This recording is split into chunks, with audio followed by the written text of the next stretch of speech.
Eldest music. Right abono. Boomsha is the sound of explosion.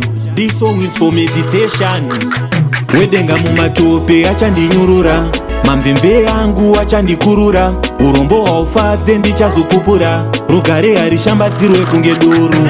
Hakuna rombe rinotsinza rimwe rombe, ini ndiri rombe rakamirira kusimudzwa, iwe uri rombe rakamirira kusimudzwa. Nerimwe zuva upenyu uchashanduka. Hakuna rombe rinotsinza rimwe rombe, ini ndiri rombe rakamirira kusimudzwa, iwe uri rombe rakamirira kusimudzwa. Nerimwe zuva upenyu uchashanduka.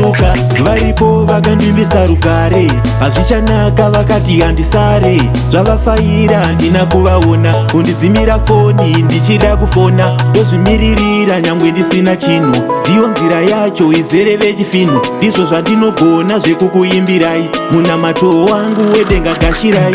Hakuna rombe rinotsinza rimwe rombe, ini ndiri rombe rakamirira kusimudzwa, iwe uri rombe rakamirira kusimudzwa. Nerimwe zuva upenyu uchashanduka. Hakuna rombe rinotsinza rimwe rombe, ini ndiri rombe rakamirira kusimudzwa, iwe uri rombe rakamirira kusimudzwa. Nerimwe zuva upenyu uchashanduka. Wedenga mumatope achandinyurura, mamvemve angu achandikurura, urombo haufadze ndichazopupura, rugare harishambadzirwe kunge doro.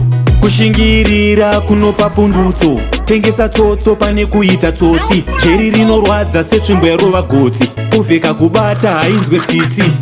Hakuna rombe rinotsinza rimwe rombe, ini ndiri rombe rakamirira kusimudzwa, iwe uri rombe rakamirira kusimudzwa. Nerimwe zuva upenyu uchashanduka. Hakuna rombe rinotsinza rimwe rombe, ini ndiri rombe rakamirira kusimudzwa, iwe uri rombe rakamirira kusimudzwa. Nerimwe zuva upenyu uchashanduka. Varipo vakandimbisa rugare, hazvichanaka vakati handisare, zvavafaira handina kuvaona, kundidzimira foni ndichida kufona, ndozvimiririra nyangwe ndisina chinhu, ndiyo nzira yacho izere vechifinu, ndizvo zvandinogona zvekukuimbirai, munamato wangu wedenga gashirai.